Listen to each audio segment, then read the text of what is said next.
आज हम चौदशा पढ़ेंगे। हमारा कोर्स का बहुत ही इम्पोर्टेंट टॉपिक है चौदशा के माध्यम से। चौदशा जो टाइमलाइन दिखाता है अर्थात घटना का समय। ज्योतिष में कई सारी चीजें हैं जिसको आपको आना चाहिए। घटना का समय निकालना भी आपको आना चाहिए। अधिकांश लोग आपको इसीलिए आपके पास आएंगे कि घटना का समय निकलवा सके। विवाह कब होगा, नौकरी कब लगेगी। चौदशा इसी के लिए नॉर्मली मेजर इवेंट्स की प्रिडिक्शन के लिए इसका प्रयोग करते हैं। अस्पष्ट है चौदशा का जो परिभाषा है, इसके नाम में ही इसका अर्थ छुपा हुआ है। चौदशा के नाम में ही इसका अर्थ छुपा हुआ है। चर का अर्थ हम समझते हैं जो बदल जाता है, जिसमें परिवर्तन होता है, जिसमें मूवमेंट हो जाती है, जो बदलता रहता है, वो चर है। और दशा क्या? ज्योतिषीय समय का चक्र है जो हमारे जीवन में घटनाओं को लेकर आता है। अर्थात चौदशा का अर्थ हुआ कि ऐसी दशा जो कुंडलियों में बदल जाती है और जो घटनाएं देती है। अर्थात मेरी कुंडली में चौदशा का क्रम अलग होगा, आपकी कुंडली में चौदशा का क्रम अलग होगा, किसी और की कुंडली में चौदशा का क्रम अलग होगा। साथ में यहाँ पे चौदशा का जो वर्ष है वो भी अलग अलग हो सकता है। विंशोत्तरी में सारे ग्रहों की दशाएं होती हैं जहाँ पे फिक्स्ड ईयर्स होते हैं, निश्चित समय होता है। जैसे शुक्र की महादशा है, 20 बरस की महादशा है शुक्र की।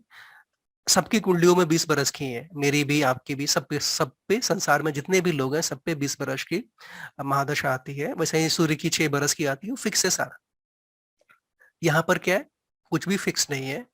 जैसे यहाँ पर मेष की दशा लेते हैं, मेरे लिए वो 1 बरस की हो सकती है, आपके लिए 2 बरस की हो सकती है, किसी और के लिए 3 बरस की, किसी के लिए 4 बरस की, किसी की 5, 6, 7, 8, 9, 10, 11, 12।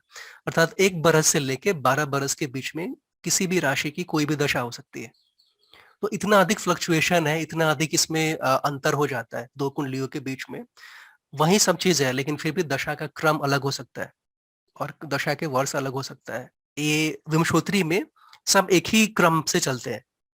शुक्र के बाद अगर कोई दशा आएगी तो वो सूर्य की ही आएगी, किसी और की दशा आ ही नहीं सकती। यहाँ पे कभी सीधी भी दशाएं चलती हैं, कभी उल्टी भी दशाएं चलती है। हम सब सीखेंगे कि दशाएं सीधी कब चलेंगी, उल्टी कब चलेंगी, कितने वर्ष मिलेंगे, हम ये इसमें पढ़ेंगे। जो सबसे पहला काम हम करते हैं चौदशा करने के लिए, वो हम दशा का क्रम निकालते हैं।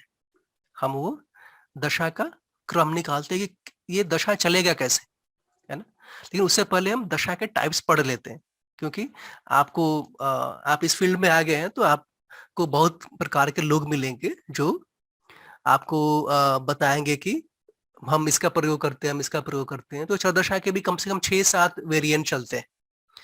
यानी चरदशा को 6-7 प्रकार से लोगों ने उसको कैलकुलेट करते हैं, उसका प्रयोग करते हैं। जैसे एक जो दशा है चरदशा के नाम से चलती है, वो महर्षि पराशर के नाम से चलती है। लोगों ने कहा कि महर्षि पराशर ने दिया है, तो उसके नाम से भी चलता है। एक जो दशा है वो इरंगाटी रंगाचार्य के नाम से चलता है। इरंगाटी रंगाचार्य जामनी के एक बड़े प्रकांड विद्वान है, उन्होंने बहुत सारी पुस्तकें लिखी हैं। एक जो चरदशा है जो हमारे गुरु जी ने दिया हुआ केंद्र, जो हम पढ़ेंगे जिसके बारे में। और एक और वेरिएशन है जो एक मेडिकल एस्ट्रोलॉजर है नामी, उन्होंने दिया हुआ है, अपने एक पुस्तक में उसका उल्लेख किया हुआ है, उन्होंने उसको दिया हुआ है। एक और एक पीए शास्त्री, एक जामनी सूत्रम के टीकाकार है, उन्होंने भी एक वर्जन दिया हुआ है कि उनके अनुसार, डिग्रियों के अनुसार की चौदशा, अगर डिग्री कम हो गई तो कम हो जाएगी, डिग्री अधिक है तो अधिक हो जाएगी, कुछ ऐसा ही उन्होंने दिया हुआ है।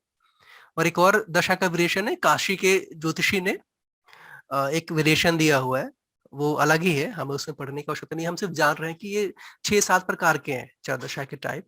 ठीक, हम इसमें एक ही लेना है के एन राव सर का, जो कि काम करता है, जो रिजल्ट देता है और जिसका हम प्रयोग करेंगे। ये हमारे पास जगन्नाथ हो रहा है, सॉफ्टवेयर है, आपके पास है? नहीं सर। आप डाउनलोड करके इंस्टॉल कर लो। ज्योतिष के प्रत्येक विद्यार्थी के पास ये सॉफ्टवेयर होना चाहिए, है ना। ठीक है, ये ये कहाँ से सबसे बढ़िया डाउनलोड कर? सॉफ्टवेयर है, पूरे ज्योतिष का सबसे बढ़िया सॉफ्टवेयर है और निःशुल्क है। आप यहाँ पे गूगल क्रोम ओपन करना, लिखना डाउनलोड जगन्नाथ हो रहा है, और ये विंडोज में ही ओपन होगा और कहीं ओपन नहीं होगा। डाउनलोड जगन्नाथ हो रहा है, आ गया यहाँ पे, है ना, 8.0।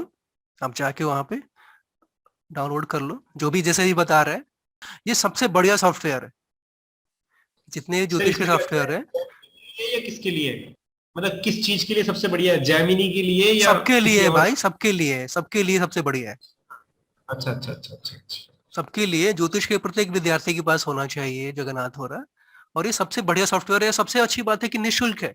यहाँ पे हमें क्या करना है, हमें अगर आपको चौदशा का प्रयोग करना है तो हमें जैसे कोई भी कुंडली निकालनी है आपकी, यहाँ पे आप बर्थ डेटा में डालो, यहाँ पे जो भी डालना है डाल लो, है ना, एडिट करके डालना पड़ेगा, ओके करो, जो भी आ गया यहाँ पे। तो यहाँ पे दशा पे जाओ और यहाँ पे देखिए नक्षत्र दशा है, अलग है ना, नक्षत्र दशा है, राइट क्लिक करो, आपको इतने सारी दशाएं आ जाएंगी। राशि दशाओं पे क्लिक करो, फिर यहाँ पे आएगा, दिख रहे हैं ये इतने सारी ऑप्शंस आ गए। फिर देखिए चरदशा दिख रहा है, चरदशा 3 है, चरदशा पराशर, चरदशा केंद्र, चरदशा रंगाचार्य। तो हम हमें तो इसमें के एम वाली लेनी है ना? हाँ चरदशा की एन राव लेनी है, और हमें प्रेफरेंस में भी जाके, और है ना, प्रेफरेंस रिलेटेड टू कैलकुलेशंस, यहाँ पे चर कारक स्कीम, तो हमें यहाँ पे 7 चर कारक श्री के एन राव, ये हमें लेना पड़ेगा दो दो स्थान पे। इसमें ऑप्शन दिया हुआ है, इसमें जो चाहिए सब ऑप्शन दिया हुआ है ना, जो भी आप सोच सकते हैं सब चीज सॉफ्टवेयर में दिया हुआ है। तो आप करो, आपको पास आ जाएगा सब कुछ। बस एक डिस्प्ले की थोड़ी बहुत प्रॉब्लम है, वो भी सॉर्ट आउट हो जाती है डिस्प्ले की। जैसे देखो ये जगन्नाथ होरा ने मुझे दिया है, जगन्नाथ होरा में ऑप्शन है, आप ढूंढोगे मिलेगा आपको।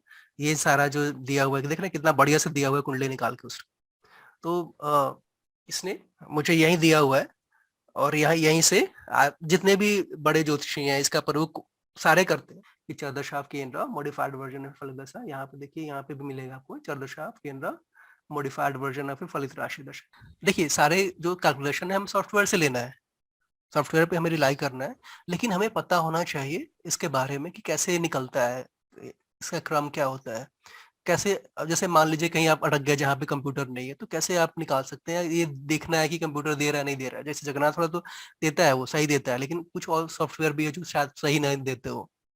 आपको पता होना चाहिए, मुझे लगता है कि थोड़ा बहुत इसके बारे में, कैलकुलेशन के बारे में पता होना चाहिए, क्योंकि जैमिनी आप सीख रहे हैं तो आपको चौदशा के बारे में पता होना चाहिए। तो सबसे पहला काम है हमारा वो क्रम निकालना, यानी कि चौदशा जो है वो सीधी जाएगी या उल्टी जाएगी, सबसे पहला हमें ये दिखाना है।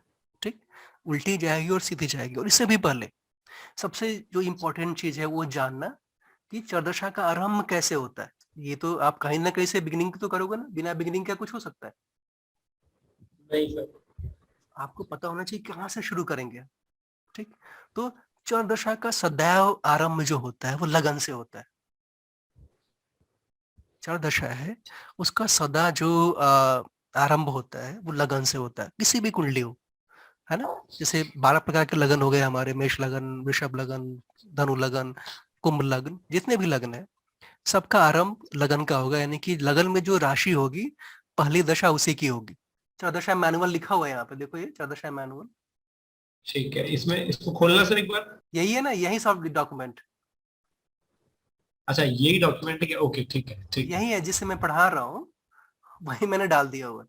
नहीं, इसमें ये लिखा हुआ है कि चर दशा हमेशा मेष राशि से शुरू होगी। मेष ऐसे। लगन से शुरू होगी, हाँ सॉरी, मेष लगन से शुरू होगी। लगन में जो राशि रहेगी उससे शुरू होगी। देखो यहाँ पे लिखा हुआ है चौदशा बिगिंस फ्रॉम लगन। अच्छा, तो लगन में अगर वृश्चिक लिखी हुई है तो वृश्चिक से शुरू होगी यो? बिल्कुल बिल्कुल बिल्कुल।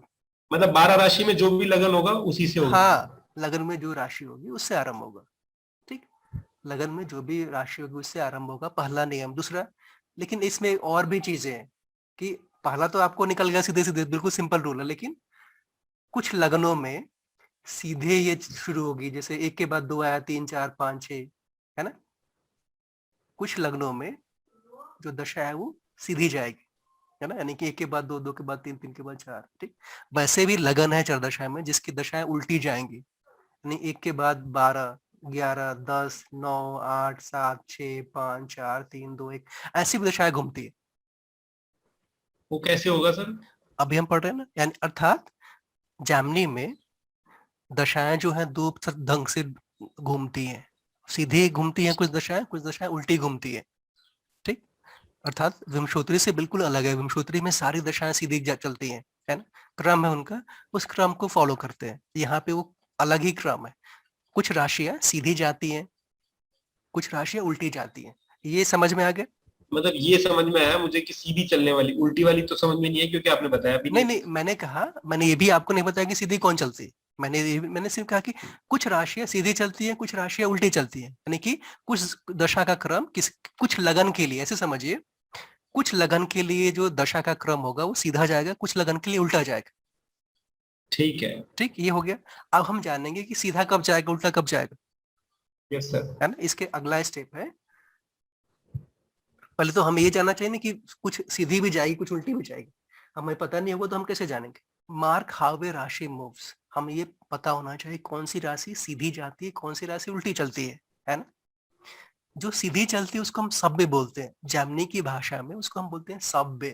देखो SAVYA, सब्बे, सब्बे राशि है जर्मनी की भाषा में। और कुछ राशि उल्टी चलती है, अर्थात अब सब्बे है ना। जर्मनी ने राशियों को अर्थात 12 राशियों को दो भागों में बांट लिया है। कुछ राशियां सब्बे चलती है यानी कि सीधी चलती है, और कुछ राशियां अब सब्बे हैं जो कि उल्टी चलती है। ठीक। और ये बड़ा ही सिंपल ये बहुत ही सिंपल है। देखिए, पहली 3 राशियां सभ्य है, 1 2 3। ठीक, 1 2 3 सभ्य है। उसके बाद अगली 3 अपसभ्य है, 4 5 6। फिर अगली 3 सभ्य है, 7 8 9। और अगली 3 अपसभ्य है, 10 11 12। अर्थात 12 राशियों को दो भागों में बांट लिया। पहली 3 को बोला सभ्य है, और उसे सातवीं, देख रहे हैं ना, तो पहली इसका 3। मतलब ये हुआ कि 1 2 3 7 8 9 जो है वो हमेशा सीधे क्रम में चलेंगी। हाँ, ये राशियां सीधी जाती है, इसको सभ्य बोलते हैं, सभ्य राशियां है। 4 5 6 और उससे सातवीं 10 11 12, ये अपसभ्य राशियां है। मतलब इनके लिए उल्टे हाउस गिनेंगे यो। हाँ, यानी कि ये एक सीधी कुंडली। सीधी राशि है। आप इतना जानिए, 1 2 3 मेष, वृषभ और मिथुन, और उससे सातवीं तुला वृश्चिक और धनु, ये सीधी राशियां है, सीधी राशियां हैं। और कर्क, सिंह और कन्या, व उनसे सातवीं मकर कुंभ और मीन, ये उल्टी राशि है। पहला हमने देखा कि जैमिनी में कुछ लग्नों का जो क्रम होगा सीधा होगा, कुछ का उल्टा होगा, पहला पॉइंट। दूसरा पॉइंट है 6 राशियां सीधी चलती है 6 राशियां उल्टी चलती है, ये सेकंड पॉइंट। थर्ड पॉइंट है, थर्ड पॉइंट क्या है, देखिए चौदशा का ऑर्डर, इसके बाद आता है ऑर्डर। हमें पता है चौदशा लगन से आरंभ होता है। ठीक। और लगन के बाद किसकी आएगी, लगन का तुम्हें पता है कि लगन से ही आरंभ होगा। ठीक। लेकिन उसके बाद क्या होगा, है ना, सीधी आएगी। अर्थात एरीज में है, एरीज लगन है यहाँ पे, तो हमें क्लियरली पता है कि पहली जो महादशा होगी एरीज की होगी, मेष की होगी। ठीक।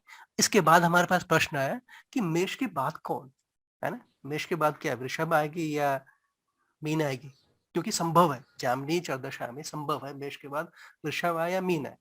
ठीक। हमें ये निर्णय करना पड़ेगा कि मेष के बाद में वृषभ की आएगी या मीन की आएगी। ठीक। ये हमें करना पड़ेगा, और इसके लिए सिंपल सा फंडा है। किसी भी लग्न के लिए हमें डिसाइड करना है कि इसकी जो दशा क्रम होगा ये सीधा जाएगा या उल्टा जाएगा। तो हमें क्या करना है उसके उसके लिए हमें नौवां घर देखना है, लगन से नौवां घर, जो भी लगन होगा उससे नौवां घर देखना है हमें। यहाँ पे लगन है मेष, तो यहाँ से नौवां घर ये, नौवे घर में कौन सी राशि है, धनु। धनु है ना, यस नौवे सर, घर धनु ये। धनु ही है। अब देखिए टेबल में धनु कौन सी राशि है, सभ्य है अब सभ्य है, सव्य। सब है ना, अर्थात सीधी राशि है। ठीक। तो दशा क्रम क्या होगा, सीधा सीधा। होगा, सीधा होगा। ठीक। नाइन्थ हाउस राशि दशा डिसाइड कर रही है, सॉरी, नाइन्थ हाउस में जो राशि है वो डिसाइड कर रही है सीधी चलेगी उल्टी चलेगी। मैं बोलूं सर? हाँ हाँ, बोलिए। हाँ, मेरा आपका कहने का मतलब ये हुआ कि लग्न की जो राशि है वो तो डिसाइड करेगी दशा कहाँ से शुरू होगी, और नाइन्थ हाउस की जो राशि है वो बताएगी सव्य जाएगी या अपसव्य, बिल्कुल राइट? बिल्कुल बिल्कुल। ठीक है। ठीक, ये आपको समझ में आ गया। जैसे एक और मैं उदाहरण देता हूँ आपको, ये हमारे पास राशि है, ये हमारे पास एक कुंडली है। बताइए कि पहली दशा किसकी होगी, पहली महादशा। कर्क राशि की। हाँ, क्योंकि कर्क राशि लगन में है, लगन की पहली होगी। ठीक। अच्छा, उसके बाद क्रम क्या होगा इसका, सीधा क्रम होगा दशा का या उल्टा क्रम होगा। सर इसका भी सीधा ही क्रम होगा क्योंकि 12 नाइन्थ हाउस में 12 राशि है। नौवे घर में मीन तीन राशि है राशि है। 12। ठीक। टेबल में देखिए कि मीन कौन सी राशि है, सभ्य अब सभ्य, अब अपसव्य उल्टे चलेंगे। उल्टी चलेगी ना। अब यस सभ्य सर, है मैं यहाँ पे। उतार सर ये टेबल एक बार। हाँ बोलिए आप। ये टेबल उतार लूं क्या मैं देखने के लिए? सिर्फ इतना ही लिखना है ना, 1 2 3, सिर्फ ये आप नोट कर लीजिए, ये वाला बस। सर वही कर रहा हूँ एक हाँ सेकंड के लिए बिल्कुल ताकि बिल्कुल, मैं। ठीक, लिखिए आपने सभ्य। यस सर, सर लिखिए लिखिए। ठीक है, हमें सिर्फ इतना हमें ध्यान रखना है, सब कौन सी है, हमें नाइन्थ हाउस मार्क करना है, नाइन्थ हाउस मार्क करना है। और हमें पता करना है कि कौन सी नाइन्थ हाउस में कौन सी राशि है, सभ्य है अब सभ्य है। जैसे यहाँ पे पहली दशा मेष से जा रही है, और ये अगली दशा कैसे जाएगी, क्योंकि 9वें घर में धनु धनु है है, तो धनु सब जो कि एक सब राशि है, धनु एक सब राशि है, तो महादशा कैसे जाएगी, एक के बाद दो, पहली महादशा हो गई मेष की, दूसरी हो गई वृषभ की, 2 3 4 5 6 7 8 9 10 11 12, ऐसे चल रहा है ना, सीधी जाएगी। जबकि यहाँ सर पे एक देखिए, सवाल। हाँ हाँ सर अगर लगन मान लो स्कॉर्पियन है तो 9th हाउस में तो 4 राशि आएगी फिर। हाँ, अगर अभी मैं दिखाता हूँ आपको, ये हमारा लगन है ना, ठीक, 9वें घर में कर्क है, ठीक, देखो हाँ, कर्क, कर्क कौन सी राशि है, नहीं सर, तो ऐसा भी हो सकता है कि शुरू होने वाला सव्य और राशि चलने वाली अपसव्य, ऐसे भी हो सकता है। हम तो क्रम निकाल रहे हैं ना, लगन में पहली दशा तो लगन है ना, कौन सा डिसाइड कर रहा है ना, 9th हाउस डिसाइड कर रहा है ना, लगन थोड़ी डिसाइड कर रही है। नहीं, मैं नहीं समझा ये नहीं, बात, मेरा मैंने कहने का कहा मतलब दशा का क्रम जो है, क्या लगन तो डिसाइड नहीं कर रहा है ना, 9th हाउस डिसाइड कर रहा है। 9th हाउस डिसाइड कर रहा है ना, लगन में कोई भी हाँ। राशि दशा हो, सब अब सब उससे मतलब नहीं है, हमें मतलब कहाँ से है, लगन से 9वें घर में। अच्छा, तो फिर इसका मतलब ये वृश्चिक में उल्टी चलेगी तो मतलब 8 7 6 ऐसे चलेगी ये। बिल्कुल, बिल्कुल है ना, जैसे वृश्चिक चल रहा है यहाँ पे, तो लगन से आरंभ होगा, लेकिन चलेगी कैसी, 8 के बाद पहली दशा 7 8, 6। 7 6 5 4 3 2 1 12 11 10 9, ऐसे चलेगी। ओके, अब समझ में आया सर। आप कर्क देखो ना, कर्क में ही देखो, यहाँ पे कर्क, कर्क से 9वीं जो दशा है वो है मीन, मीन जो एक अपसभ्य राशि है, तो कैसी चलेगी, उल्टी चलेगी। तो पहली दशा किसकी होगी, कर्क कर्क, की ही, दूसरी होगी मिथुन मिथुन, की, वृषभ, वृष। मेष, मीन, कुंभ, मकर, धनु, वृश्चिक, तुला, सर कन्या। दशा की ड्यूरेशन कितनी होगी? अभी हम आ रहे हैं ना, अगला टॉपिक है हमारा, ये समझ में आ गया अच्छा, यस सर। है ना। पहला हमें देखना है कि सब कौन सी राशि है, अब सब कौन सी राशि है, फर्स्ट टॉपिक है इसका, फर्स्ट आपको समझना। दूसरा क्या है, क्रम क्या होगा, सीधे जाएगी उल्टी जाएगी, आपने ये निकाल लिया, ठीक। उसके बाद प्रश्न आता है कि कितने बरस की होगी। हमने अभी पढ़ा आरंभ में ही कि कोई भी राशि दशा 1 बरस से लेके 12 बरस के बीच में कुछ भी हो सकता है। मेरे लिए 4 बरस हो सकता है, किसी के लिए 6 बरस हो सकता है, अभी तो नाम इसका अच्छा है ना, बदलने वाली राशि दशा है। यहाँ पे दशा के वर्ष भी बदल जाते हैं, है ना, क्रम तो बदलता ही बदलता है, दशा के जो वर्ष है वही बदल जाते हैं। नाम जस्टिफाई हो रहा है ना, दिख रहे हैं, जिसने भी इसका तो नाम ये चर दशा दिया बहुत सोच समझ के दिया, कुछ सीधी चल रही कुछ उल्टी चल रही है, यहाँ भी बदलाव है। और जो ईयर है वो भी बदल रहा है, किसी का 1 बरस हो सकता है, किसी के लिए 5 बरस हो सकता है, 1 बरस से लेकर 12 बरस के बीच में कुछ भी हो सकता है। इसके बाद हमारा है कितने बरस की होगी। अच्छा, मैंने यहाँ पे लिख दिया है आपको, सीधे सीधे यहाँ से रेफर कर सकते हो आप, जितने भी लग्न सर है, एक 12 चीज लग्न है। सर, ये सारे नोट्स इंग्लिश में ही है कि हिंदी में नहीं बने? हिंदी में कोई कोई भी नोट्स नहीं है, क्योंकि अधिकांश लोग जो है वो इंग्लिश अच्छा, में ही इंग्लिश में। मांगते हैं, क्योंकि मेरे पास अधिकांश जो स्टूडेंट आते हैं कॉर्नर। वो साउथ इंडिया से आते हैं या पुणे के साइड से आते हैं, लगभग ठीक है 80% सर। लोग वहीं के आते हैं। भविष्य में मैं बनाऊंगा हिंदी में भी, क्योंकि लोगों की डिमांड आ गई। लेकिन मैंने जितने भी अंग्रेजी लिखे ना बहुत ही सरल है, कुछ भी टफ नहीं है, ठीक है। तो यहाँ पे मैंने टेबल बना के रखा हुआ है डायरेक्ट, केवल आप देखो ये ऐसा नोट्स मैंने बनाया है, आप प्रिंट आउट कर लो या देख लो, सारी जानकारी लिखी हुई है आपको। अगर आपको सीधे सीधे दिखना है कि यहाँ पे लग्न लिखा हुआ है, 9th हाउस लिखा हुआ है, चलेगा क्या, 9th हाउस की क्या है और ये ऑर्डर क्या है इसका, है ना, 9th हाउस की कौन सी राशि है, उसका किस टाइप की है, और ऑर्डर क्या चलेगा, तो मेष लगन का ऑर्डर क्या होगा, सीधी जाएगी, वृषभ लगन आपको उल्टी जाएगी, सीधे सीधे पता चल जाएगा आपको। मतलब ये तो वही है ना जो हमने पढ़ा है अभी, सव्य अपसव्य हाँ, वाला। वही वही उसी का मैंने सोचा कि ये टेबल बना के रख दो, जिसको भी चाहिए, मायदो आपको कुछ नहीं करना है, सीधे से रेफर कर लो, पता चल जाएगा। ठीक है सर। जैसे ये जो मैंने बताया ना, हाँ पहली महादशा कर्क, उसके बाद दूसरी मिथुन, तीसरी वृषभ, चौथी मेष, पांचवी मीन, यही पढ़ा था ना हमने, हाँ, यही पढ़ा था। ठीक। तो इसको मैंने टेबल बना के डाल दिया यहीं पे, देखो कर्क में यही लिखा ना, कर्क की महादशा में कर्क, मिथुन, वृषभ, मेष, मीन, कुंभ, मकर, ये यही अच्छा, बना के मैंने सारी दे दिया। राशियों के लिए आपने 12 बना दिए वो, जैसे 12 राशि बना का क्रम दिया, चल। यानी कि अब आपको कुछ सोचने की आवश्यकता नहीं है, चाहे तो रेफर करके सीधे सीधे लिख सकते हैं। हाँ ये सही है सर, ये अच्छा किया। है ना। आपको कुछ नहीं करना है, इसमें सब चीज लिखा हुआ है, इसमें सब चीज मैंने डाल दिया हुआ टेबल बना के, और बहुत ही बढ़िया से टेबल बना के दिया हुआ है, बहुत ही देखने में भी अच्छा है, और आप सीधे सीधे आप बना सकते हैं, लिख सकते हैं। अब हमें पढ़ना महादशा ड्यूरेशन। महादशा कितने बरस की होगी। बहुत ही सरल है। पहला हमें डिसाइड करना है किस राशि की महादशा के वर्ष निकाल ले। जिस भी राशि का निकालना है उसको मार्क कर लो। चलो इसकी निकालनी है हमें, जैसे हमें निकालना है मेष का। हमने डिसाइड किया मेष की महादशा के कितने बरस होंगे, उसको निकालना है। तो हमें क्या देखना पड़ेगा, उसको देखो वो उल्टी चलती है सीधी चलती है। पहला, वो उल्टी चलती है, वो सीधी चलती है, ठीक। उसके बाद दूसरा हमें क्या देखना पड़ेगा, उसका जो स्वामी है कुंडली में कहाँ बैठा है। उसका जो स्वामी है वो कुंडली में कहाँ बैठा है। मेष की हमें निकालना कितने बरस की महादशा होगी। तो मेष का स्वामी कौन है। मंगल 8th हाउस में बैठा है। हाँ देखिए यहाँ पे मैंने यहाँ भी लिख दिया हुआ, देखिए चौदशा में जो भी लॉर्डशिप होता है यहाँ पे ये लिखा हुआ राशि लॉर्ड। मेष का स्वामी कौन है, मंगल है यहाँ पर, ठीक। यहाँ बैठा ना। अगला स्टेप में क्या करना है, गिनना है उस राशि से उसके लॉर्ड तक। जैसे हमने पद निकाला था ना, उस भाव से उसके भावेश तक गिना है। यहाँ पे हम क्या कर रहे हैं, राशि से उसके लॉर्ड तक गिन रहे हैं, लेकिन एक यहाँ पे अलग है। अगर राशि सीधी है तो उसके लॉर्ड तक हमें सीधे गिनना है, और राशि उल्टी है तो उसके लॉर्ड तक हमें उल्टा गिनना है। सर मैं लिख लेता हूँ ये बात, एक बार दोबारा दोहरा देना आप है ना। हाँ, यदि राशि है, अगर राशि सीधी है तो उसके लॉर्ड तक हमें सीधे गिनना है, और राशि उल्टी है तो उसके लॉर्ड तक हमें उल्टा गिनना है। जो सीधी राशि है उसके स्वामी तक हमें सीधे गिनना है, जो उल्टी राशि है उसके स्वामी तक हमें उल्टे गिनना है।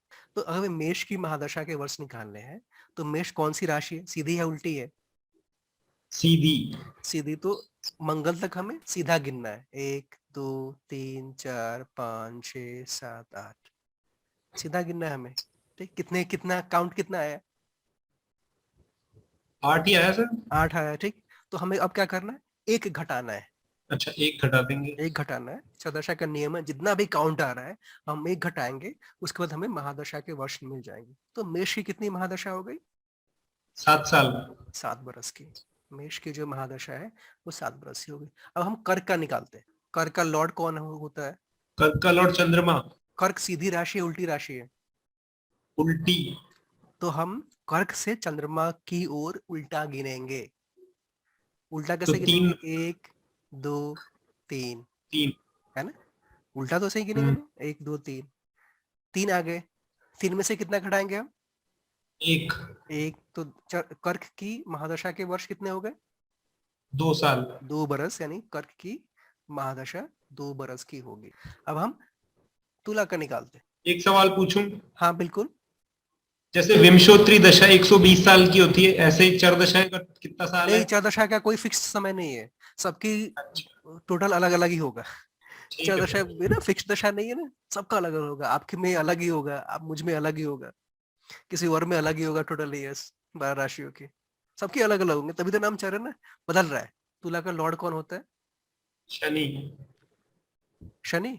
सर शुक्र, शुक्र सॉरी। शुक्र यहाँ पर है, ठीक। 10th house. और तुला सीधी चलती है उल्टी चलती है, उल्टी राशि है सीधी राशि है। सर तुला तो सीधी राशि है। सीधी राशि है ना, तो हम काउंट करेंगे सीधा। एक, अरे क्या गया है, 1 2 3 4, है ना। कितने हैं, 4, और घटाएंगे 4 आए। एक, 1। 3 बचा साल का हो गया। 3। यानी कि हम कहेंगे कि तुला की जो महादशा के वर्ष होंगे वो 3 बरस के होंगे। अच्छा, अब बचा हमारा अगला केंद्र, वो मकर। मकर का लॉर्ड कौन है, मकर का लॉर्ड शनि है। शनि कहाँ पर है, वही बैठा है सर, ठीक। 10th में ही। तो किसी भी राशि, एक और नियम है, किसी भी राशि का लॉर्ड अगर उसी राशि में बैठा हो तो उसके 12 बरस लेते हैं, फुल 12 ईयर्स, पूरा 12 बरस। लिख सर, 1 मिनट में इसको लिख लेता हाँ हूँ। लिख लीजिए, लिख लीजिए। किसी भी राशि का स्वामी उसी राशि में बैठा हो तो उसको 12 बरस मिलेंगे। अर्थात कम से कम महादशा के वर्ष कितने होंगे, 1 बरस कम से कम, और अधिक से अधिक कितने होंगे, 12 बरस। 12। अच्छा, ये जो नियम पढ़ा वो 10 राशियों पे ही लागू होता है। अभी हमने जो पढ़ा ये 10 राशियों के लिए, 2 राशियां एक्सेप्शन है, अपवाद में है। जो 2 राशियां अलग हो जाती हैं उनके बारे में हम चर्चा करते हैं। मैंने लिखा क्या है, राशि लॉर्ड लिखा हुआ ना। Yes sir. इसमें देखिए दो राशियां थोड़ा अलग मार्क किया हुआ है, दो राशियां ऐसी भी हैं जो अलग कलर लगा हुआ है मैंने। वृश्चिक और कुंभ। हाँ देख रहे हैं ना, लगा हुआ है यहाँ पे वृश्चिक और कुंभ। और देखिए दोनों में अंतर क्या है, जैसे मेष में एक ही ग्रह उसका लॉर्ड है, मंगल है, वृषभ का शुक्र है, मिथुन का बुध है, कर्क का चंद्रमा है, सिंह का सूर्य है ना। और वृश्चिक हाँ का क्या लिखा है इनके मैंने, मंगल और केतु। कुंभ का शनि और राहु। हम वृश्चिक के दो लॉर्ड लेते हैं, मंगल और केतु, और कुंभ के भी दो लॉर्ड लेते हैं, शनि और राहु। इसीलिए इनका अलग हो जाता है ना। एक हो तो वहीं तक चले जाओ ना आप। अगर आपके घर का एक स्वामी है, मालिक है, जिसके कहने से सारे काम होता है, तो उसी से पूछ लो, काम कर लो। लेकिन कहीं पे दो लॉर्ड होंगे, दो स्वामी होंगे, तो आपको पता होना चाहिए ना किससे पूछेंगे, सही है ना। बात है सर। इसीलिए यहाँ पे तो हम किससे पूछेंगे। ज्योतिष का सिद्धांत क्या है, जो अधिक बली होगा। तो वृश्चिक का स्वामी कौन है, मंगल और केतु। तो वृश्चिक के लिए हम कहा किसके लिए गिनेंगे, जो भी मंगल और केतु में बलवान होगा। वैसे कुंभ में उसका स्वामी कौन है, शनि और राहु। तो जो बली होगा उस तक हम काउंट करेंगे। ठीक, ये समझ में आ गया। बिल्कुल आगे सर। एक दो और भी रूल है, अभी हम चर्चा कर लेते हैं। मैंने लिखा हुआ है यहाँ पे special rule, special rules for वृश्चिक एंड कुंभ। चर दशा की गणना में हम वृश्चिक और कुंभ के लिए दोहरी स्वामित्व देखते हैं, डुअल लॉर्डशिप है। वृश्चिक मंगल केतु, कुंभ शनि राहु। वृश्चिक को कैसे काउंट करेंगे, जैसे हम वृश्चिक का कर रहे हैं वैसे ही हम कुंभ का भी करेंगे। पहला नियम है कि वृश्चिक जो राशि है उसमें कौन बैठा है, क्या कोई मंगल बैठा है, केतु बैठा है, कोई भी बैठा है। जैसे मान लो जो मंगल है वो वृश्चिक में है, तो हमें क्या करना है, मंगल को हटा दो, काउंट मत करो, केतु तक गिनो, है ना। यानी कि दो उसके लॉर्ड है, जो भी उस राशि में बैठा है उसको इग्नोर करो, जो उस राशि से अलग गया हो वहां तक काउंट करो। अगर मंगल वृश्चिक में है तो मंगल को इग्नोर कर दो, केतु तक काउंट करो। अगर केतु वृश्चिक में है तो केतु को इग्नोर करो और मंगल तक काउंट करो। यानी कि अगर अकेला कोई भी उसका लॉर्ड उसी राशि में बैठा तो उसको इग्नोर कर दो, दूसरा लॉर्ड अगर कहीं और बैठा तो उस तक काउंट करो। सबसे पहले हमें जानना है वृश्चिक के दो स्वामी हैं, मंगल और केतु, पहला बात। और फर्स्ट रूल क्या है, जो भी लॉर्ड इसमें से वृश्चिक के अंदर होगा उसको हम अनदेखा कर देंगे, जो दूसरा लॉर्ड वृश्चिक के बाहर कहीं बैठा हो वहां तक काउंट करेंगे। अगर वृश्चिक के अंदर मंगल बैठा है तो हम केतु तक काउंट करेंगे, मंगल को भूल जाएंगे। ठीक, वैसे ही अगर वृश्चिक के अंदर केतु बैठा है तो हम मंगल तक काउंट करेंगे। अगर किसी स्थान पे मंगल ही वृश्चिक में बैठा है, केतु कहीं और ही है, तो मंगल को भूल जाएंगे, केतु तक काउंट करेंगे। ये फर्स्ट रूल है, यानी जो भी लॉर्ड उसमें बैठा भूल जाओ, अगले तक काउंट करो, पहला नियम है। दूसरा क्या है, अगर मंगल केतु दोनों ही उसी राशि में बैठे तो उसके 12 बरस दे दो। दोनों उसी में बैठे हैं तो 12 बरस दे दो। जैसे हमारा नियम है, किसी भी राशि में उसका लॉर्ड बैठ गया है तो 12 बरस दे दो, तो यहाँ पे दोनों ही बैठ गए तो 12 बरस उसके मिल गए। मेरी आवाज आ रही है।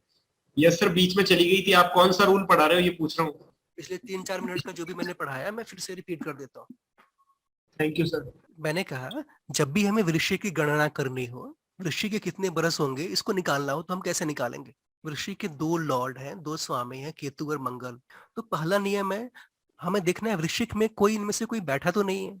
जो भी बैठा होगा उसको हम इग्नोर कर देंगे, और कोई भी लॉर्ड जो दूसरे स्थान पे गया होगा वहां तक काउंट करेंगे।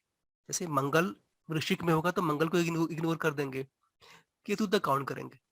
ठीक, अगर केतु ही वृश्चिक में बैठा हुआ है तो हम केतु को इग्नोर करेंगे, मंगल तक काउंट करेंगे। अगर केतु और मंगल दोनों ही मिलकर वृश्चिक में बैठ गए तो 12 बरस देंगे, क्योंकि जैसे हमारा नियम है किसी भी राशि में उसका लॉर्ड बैठ जाता है तो 12 बरस देते हैं। ये तो समझ में आ गया इतना। Yes sir. ठीक, सर उसके एक बाद मिनट, हाँ तो जैसे मान लो आपने लिखा है बॉथ मंगल एंड केतु इन वृश्चिक, अगर हाँ। अकेला मंगल होगा तब 12 वर्ष नहीं दोगे ना? नहीं नहीं, अकेला नहीं होगा तो 12 वर्ष कैसे देंगे, दो स्वामी है ना, दोनों होना चाहिए ना। दोनों होने चाहिए, ठीक है। लॉजिक क्या कहता है ना, दो स्वामी है, दोनों होना चाहिए तब तो 12 वर्ष देंगे। ठीक है। अगर दोनों में से कोई एक होगा तो हम क्या करेंगे, उसको इग्नोर कर देंगे, और दूसरे को गिन लेंगे। दूसरे तक गिन लेंगे। ना, दोहरे में थोड़ी प्रॉब्लम हो जाती है, जिस भी चीज का दो स्वामी है तो थोड़े बहुत लफड़े हो जाते हैं। अच्छा, एक और सिचुएशन है, ऐसा भी तो हो सकता है कि दोनों में से कोई भी वृश्चिक में ना हो। हाँ सर। ठीक, तो हम क्या करेंगे, यहाँ पे देखेंगे कि दोनों में से बली कौन है। दोनों में से बली कौन है, फिर वहां तक काउंट करो। और ये बली सर बताना करना भी, बली निकालना भी बहुत ही सिंपल है, बहुत ही सरल है। जैमिनी में हर चीज सिंपल है। हम कैसे देखेंगे कौन सा ग्रह बली है? तो अगर मान लो सर केतु, देखेंगे या फिर काउंट करके देखेंगे? अभी मैं बता रहा हूँ ना, आप देखो केतु हाँ, और मंगल कहाँ कहाँ है। ठीक, अब देखो दोनों किन किन कितने ग्रहों के साथ। पहले देखो सर एक एक कुंडली में एग्जांपल केतु, बताओ। अभी हम बता रहा हूँ ना, पहले इसको एक्सप्लेन कर दूं, फिर मैं बता रहा हूँ। मैंने कहा देखो केतु और मंगल कहाँ कहाँ पर है, पहला देखो। उसके बाद देखो दोनों कितने कितने ग्रहों के साथ है। मंगल और केतु में से अधिक ग्रहों के साथ होगा बली होगा। जैसे मान लो जो केतु अकेला है, मंगल किसी और प्लैनेट के साथ है, तो मंगल अधिक बली हो गया। ठीक, मान लो मंगल अकेला है, केतु दो ग्रहों के साथ है, तो केतु अधिक बली हम उसको मानेंगे। अगर मंगल दो ग्रहों के साथ है, केतु चार ग्रहों के साथ है, तो हम केतु को अधिक बली मानेंगे। अच्छा, मान लो दोनों ही अलग अलग है, दोनों ही अकेले हैं, उनकी डिग्रियों से देखेंगे, जिसकी भी डिग्री अधिक होगी वो बली होगा। मैं आपको उदाहरण देता हूँ। जैसे यहाँ पर देखिए, यहाँ पर मंगल और केतु दोनों ही साथ में है, तो हम कितने बरस लेंगे? 12-12 लेंगे सर दोनों के। 12 बरस, क्योंकि दोनों ही स्वामी उसी राशि में है। 12 बरस लेंगे। हम कुछ और उदाहरण लेते हैं जहाँ पे पता चलेगा। सर मैं बताऊं एक उदाहरण? बताओ मुझे आप। डेट ऑफ बर्थ नहीं पता सर, चार्ट पता है मुझे तो। आप मुझे बताओ कि केतु और मंगल कहाँ पर है। 10th हाउस में मंगल बैठा है और 12th हाउस में तो केतु बैठा राशि है। देख रहे हैं ना, हम राशि तो देख रहे हैं ना। 10th हाउस में जो मंगल बैठा है, ये उसमें बैठा है, क्या बोलते हैं अपने, 5 नंबर में। मंगल है वो सिंह में है, और केतु और तुला में केतु है है ना? यानी आप कह रहे हैं मंगल है यहाँ पर, केतु है यहाँ हाँ। पर, है ना? Yes sir. और अच्छा, आप मुझे बताओ कि कितने ग्रह मंगल के साथ है, कितने ग्रह केतु के साथ? मंगल अकेला है, केतु के साथ चंद्रमा और बुध है। ठीक, तो मंगल अकेला है, केतु के साथ चंद्रमा और बुध है, तो हम बलि कौन हो गया? केतु। केतु हो गया। उसको केतु हो गया क्योंकि उसके साथ बहुत सारे ग्रह हैं। तो हम कहाँ तक काउंट करेंगे? हम जहाँ केतु है वहां तक काउंट करेंगे। सर मेरा यही सवाल है, यही कंफ्यूज कर रहा है मुझे। मैं ये कहना चाह रहा हूँ कि मंगल जो है वो अकेला था, मान लिया। केतु के साथ में चंद्रमा बुध आ गए तो केतु स्ट्रांग हो गया। तो बिल्कुल। केतु स्ट्रांग हो, है ना? अब केतु स्ट्रांग हो गया तो हम जब लग्न से काउंट करेंगे तो केतु तक काउंट करेंगे, राइट? वृश्चिक से काउंट करेंगे, वृश्चिक से क्यों करेंगे सर? क्योंकि वृश्चिक की राशि के ही महादशा वर्ष निकाल रहे हैं ना। अच्छा, वृश्चिक से काउंट करेंगे। जिस भी अच्छा राशि अच्छा, का महादशा वर्ष निकालेंगे उसी से काउंट करेंगे ना। ठीक है, वृश्चिक से काउंट किया फिर। तो निकाल तो लो सर आप। फिर मान लो फिर मंगल की डिग्री ज्यादा और केतु की कम हो तो क्या नहीं मानेंगे? नहीं, वो रूल तो तब आता है ना जब दोनों अकेले अकेले हो। अच्छा, वो रूल अप्लाई तब करना है जब दोनों अकेले हो, अब दोनों ही समझ में अकेले आया। ना, जब दोनों अकेले हो तब डिग्री देखनी है। तो सर फिर इस मंगल से तो 11 आ गए, वो 12 आ गया, 12।